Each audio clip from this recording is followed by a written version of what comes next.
Loki looks like he's going to light up the Elbaf Arc, especially given the somewhat evil nature of his character. There are quite a lot of exciting details about Loki that fans need more information on, such as how he killed his own father, King Harald, the kind of atrocities he committed in the past, and most importantly, the type of legendary devil fruit that he has. As things stand, we fans don't know much about what power Loki possesses, but we would absolutely love to know more about his incredible abilities. Given that it has now been confirmed that Loki is a strong devil fruit user, we are eager to know which type of ability he holds. Of course, Mythical Zoan is the most likely answer, but it would bode well for him to have a Logia ability instead. One of the biggest reasons why Loki should have a Logia Devil Fruit is because his fruit is supposed to be quite special. So far, we have seen special devil fruits in the Paramecia class, such as Whitebeard's fruit, and of course, many considered Luffy's very own to be a Paramecia until recently as well. There's a plethora of Paramecia Devil Fruits in One Piece, and just about every other devil fruit that Oda introduces fits in this class. As such, there is no lack of great Paramecia abilities. The same can be said for the Zoan types. Most devil fruits that fans have seen as of late belong to the Zoan class, specifically Mythical Zoan. For instance, Luffy's very own fruit, Hito Nami Model Nika, was recently revealed to be a Zoan type, specifically of the mythical class. Similarly, we know that even the in-game villains of One Piece hold devil fruits similar to those of the Zoans. The 5 elders, who were recently revealed in Egghead, all carry abilities similar to the mythical Zoans, or in their case, it could be something slightly different since they are all demons. Emu themselves is known to have a transformation as well, which essentially confirms that they have a mythical Zoan or some similar ability as well. Given that all the major villains in One Piece now carry mythical Zoans, or at the very least animalistic transformation type devil fruits, we absolutely cannot wait to see the story take a different route. Of course, Paramecia is a class there is absolutely no lack of, which means Logia is the only ability that needs more focus. This makes even more sense when one takes into consideration the fact that Logia are generally considered to be the strongest devil fruits in One Piece. It is the most powerful class, even though mythical Zoans are technically rarer. The Logia class offers incredible powers, and for Oda to not have utilized this ability for any of the top tiers is baffling. Of course, there are the Marine Admirals and the Fleet Admiral, and there's Blackbeard, who has a unique Logia, but most of those characters were introduced before the time skip. After the time skip, there has been absolutely no overpowered Logia ability user introduced in One Piece, which makes little sense given that the New World is where the strongest characters unit, and strong Logia users should be present here. As such, if Loki were to have a Logia type of devil fruit, it would make a lot of sense and improve the story itself. There are only a handful of Logia devil fruits that fans have seen in One Piece. So far, there are a total of 13 Logia Devil Fruits, which is certainly not much at all. The first Logia Devil Fruit to be introduced in the series was Smoker's Moku Moku Nami, and the most recent one that we got to see belongs to Kaidasu, the North Army commander of the Revolutionary Army, who has the power of the Sesu Susu Nomi. Clearly, there are some overpowered Logia abilities that we have seen in the story. All these range from Ace's Mera Mera Nomi to Blackbeard's Yami Yami Nami. These abilities are rightfully the strongest in One Piece, which is why we need to see more of them in possession of overpowered characters.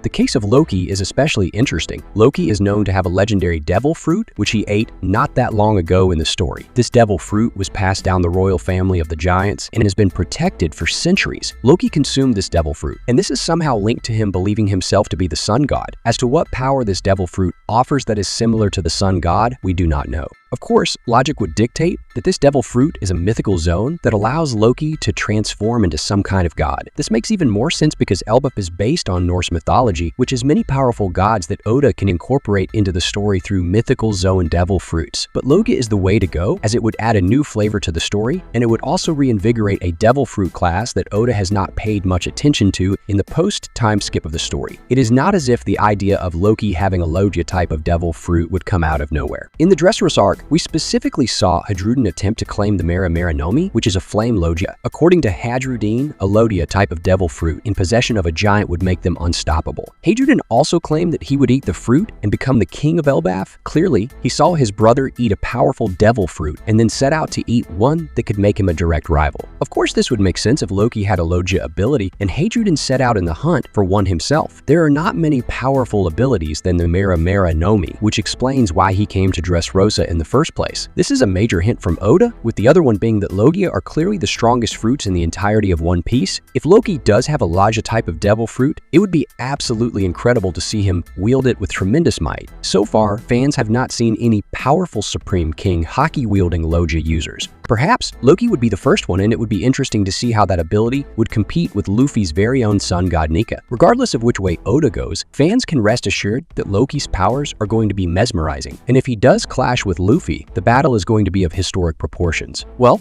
the video ends here, but I'd like to know your opinion, so make sure to let me know in the comments. If you enjoyed the video, do give it a like and also subscribe to the channel. We'll meet again with another amazing video. Until then, goodbye.